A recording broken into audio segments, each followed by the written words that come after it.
80 के दशक में जब फिल्मों में खलनायक ही नायक हो रहे थे, उन दिनों गाजीपुर के एक नौजवान ने अपने बहुत खास दोस्त साधु सिंह के साथ, मुख्तार अंसारी के घर वाले कहते हैं कि साधु सिंह की निजी दुश्वारियों को मुख्तार ने अपना बना लिया था और दोस्ती में कुर्बानी देते देते मुख्तार पर कब अपराधी का ठप्पा लग गया पता ही नहीं चला। यूं कॉलेज तक मुख्तार को खेलने का शौक था, खासकर क्रिकेट। आजादी से पहले उनके पिता दिल्ली के सेंट स्टीफेंस कॉलेज की क्रिकेट टीम के कप्तान रहे थे और मुख्तार को भी क्रिकेट का शौक बचपन से था। Very good cricketer, very good cricketer. अच्छा, मेरे पिता क्रिकेट के बड़े प्लेयर थे। वो दिल्ली में वो पढ़े हैं सेंट स्टीफेंस कॉलेज में। तो आपको मालूम होगा कि इस देश का माना जाना वो है।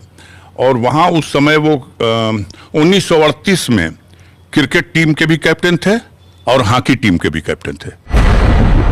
लेकिन क्रिकेट खेलने वाला खिलाड़ी जान लेने वाला खिलाड़ी कैसे बन गया, ये कहानी फिल्मी है। लेकिन मुख्तार की कहानी से पहले उनके परिवार की कहानी देखिए।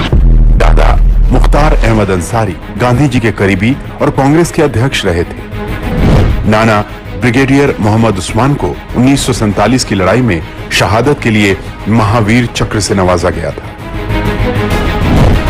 पिता सुभानुल्लाह अंसारी स्थानीय राजनीति में सक्रिय थे,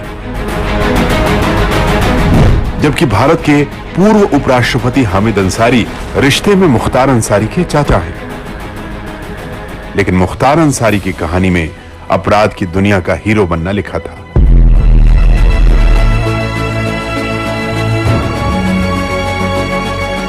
ये वो दौर था जब पूर्वांचल पर केंद्र की सरकारें ज्यादा ध्यान दे रही थीं, विकास योजनाएं बन रही थीं और विकास योजनाओं को ठेकेदार अमली जामा पहना रहे थे।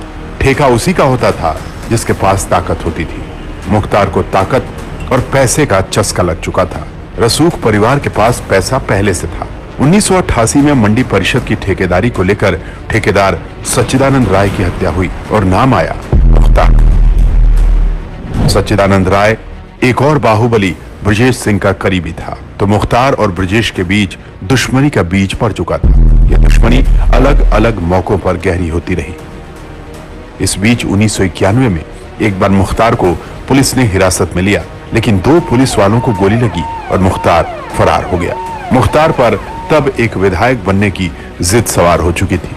उसने अपनी छवि रॉबिन हुड वाली बनानी शुरू की, जो आज तक कई लोगों के बीच कायम है। वो गरीबों के मसीहा है। जब भी कोई यूं काम लेके जाता है उसके लिए वो हर वक्त तैयार रहते हैं, चाहे जेल में हो, चाहे बाहर हो, चाहे घर पे हो, कहीं भी हो। मुख्तार अंसारी गरीबों की मदद करते हैं, शादी विवाह है या मकानात बनवाना है या और भी जो भी कोई काम लेके जाता है वो उनकी मदद करते हैं। हर जुल्म के खिलाफ वो लड़ते हैं, इसलिए वो हमारे लिए मसीहा है।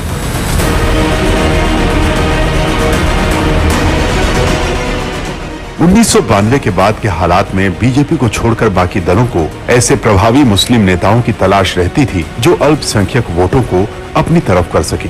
फिर उन पर आपराधिक केस हो या ना हो, इससे फर्क नहीं पड़ता था। 1996 का चुनाव मुख्तार ने बीएसपी के टिकट पर लड़ा और विधायक बन गए। इस वक्त तक मुख्तार ने अपना राज चलाने के लिए एक फिल्मी तरीका सीख लिया था। कहा जाता है कि मुख्तार ने अपनी पेरोल पर कई पुलिस वालों को रख लिया था, यानी पुलिस वालों को हर महीने एक तय रकम पहुंचने लगी। नतीजा, मुख्तार के रास्ते की अड़चनें अपने आप दूर हो जाती थी। इस बीच 1997 में विश्व हिंदू परिषद के राष्ट्रीय कोषाध्यक्ष और कूल किंग नंद किशोर रुंगटा की सनसनीखेज हत्या में मुख्तार का नाम आया तो मायावती ने उन्हें पार्टी से निकाल दिया। वैसे कहा यह गया कि मायावती ने खुद को सीबीआई से बचाने के लिए यह कदम उठाया था। दिलचस्प ये कि सुप्रीम कोर्ट ने इस केस में मुख्तार को बरी कर दिया था और फिर मुख्तार की कहानी में वो मोड़ आया जिसने उसे बड़ा माफिया बना दिया। 2005 में विधायक कृष्णानंद राय की गाड़ी को घेरकर उन पर गुंडों ने गोलियां बरसाईं। 500 राउंड से ज्यादा फायरिंग हुई। कृष्णानंद समेत 7 लोग मारे गए थे और इतनी फायरिंग इसलिए हुई ताकि ये मैसेज दिया जा सके कि मुख्तार अंसारी को कोई कम ना आके। मुख्तार खुद उस वक्त मऊ में हुए दंगे के मामले में जेल में बंद था, यानी हत्या को जेल से अंजाम दिया गया। कृष्णानंद ने 2002 में मोहम्मदाबाद सीट पर मुख्तार अंसारी के भाई को हराया था। ये हत्या उस हार का बदला थी।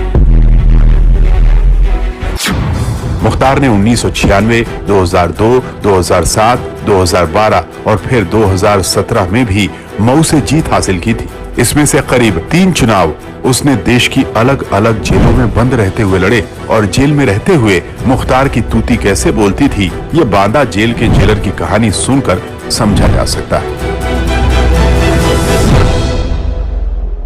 वो जो बाहर से मिलने आया था उसी के पास पिस्टल थी। इनके संज्ञान में थी संभवतः। इन्होंने तुरंत पिस्टल निकाल ली। उन्होंने कहा कि आप मुझे जानते नहीं है, मैं क्या चीज हूं। और फिर उसके बाद मुझको लोगों ने पकड़ लिया। मैं अंदर था ऑफिस में, ये बाहर आ गए। मतलब आप भी भिड़ गए बिल्कुल। उन्होंने पिस्टल निकालना ही धमकी देना। 2007 में मुख्तार गाजीपुर जेल में बंद था। हद ये कि जेल के अंदर उसके लिए बैडमिंटन कोर्ट बनवाया गया था, जहां कई अधिकारी उसके साथ बैडमिंटन खेलने जाते थे। लेकिन जिस अधिकारी ने मुख्तार के खिलाफ जाने की सोची, उसे मुख्तार अंसारी ने अपने सियासी रिश्तों के चलते बर्बाद करने में कोई कसर नहीं छोड़ी। 2005 में कृष्णानंद राय की हत्या के लिए मुख्तार अंसारी एक लाइट मशीन गन खरीदना चाहता था और इस सौदे के परवान चढ़ने से पहले जिस अधिकारी ने पूरी योजना विफल कर मुख्तार पर पोटा लगाया, उसकी कहानी रुलाने वाली है। कि आपके नेता चुने हुए किस तरह से काम करते हैं ये देख लीजिए। आप ही लोग चुनते हैं नेता को, तो इसलिए दोषी कौन हो रहा है, ये देखने की बात है। ये घटना याद आते ही आज भी आप भावुक लग रहे हैं। बिल्कुल स्वाभाविक है कि 17 साल हम लोग का कीमती समय जब बर्बाद होता है ना, कोई नहीं पूछता है किस परिस्थिति में हम लोग ये थे।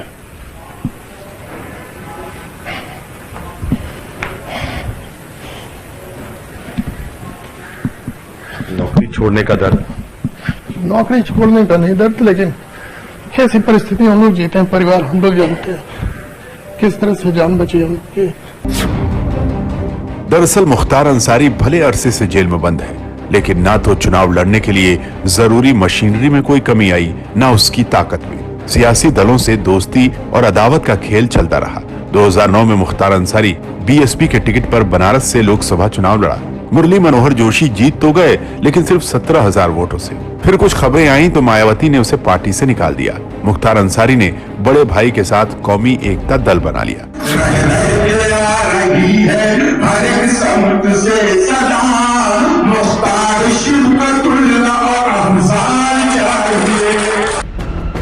मुख्तार ने 2014 में नरेंद्र मोदी के खिलाफ बनारस से चुनाव लड़ने का ऐलान किया, लेकिन फिर कहा कि सेकुलर वोटों का बंटवारा ना हो, इसलिए वो नाम वापस ले रहे हैं। शिवपाल यादव मुख्तार को समाजवादी पार्टी में लाने वाले ही थे कि अखिलेश ने इनकार कर दिया। मायावती ने दरवाजा खोल दिया। चुनाव में अंसारी परिवार को थोक के भाव में टिकट दिए गए।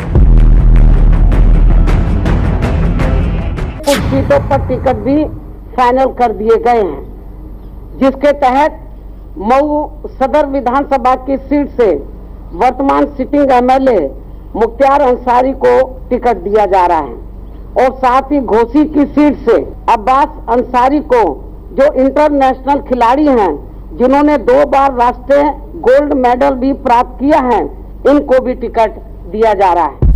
जिन दिनों मुख्तार की तूती बोलती थी, तब मुख्तार सुनहरे रंग के चश्मे के साथ पत्रकारों के सामने हाजिर होते और जेब से पिस्टल निकालकर खेलना शुरू कर देते थे। लेकिन वक्त बदल गया। केंद्र में मोदी और यूपी में योगी सरकार ने मुख्तार का खेल बिगाड़ दिया। उन्हें अपनी जान का खतरा नजर आने लगा। मेरी जान का खतरा है और मेरी हत्या कराने के मकसद से ही मेरा जेल से ट्रांसफर कराया गया है। और यदा कदा जब भी पत्रकार के सामने आए तो दर्द ही छलका।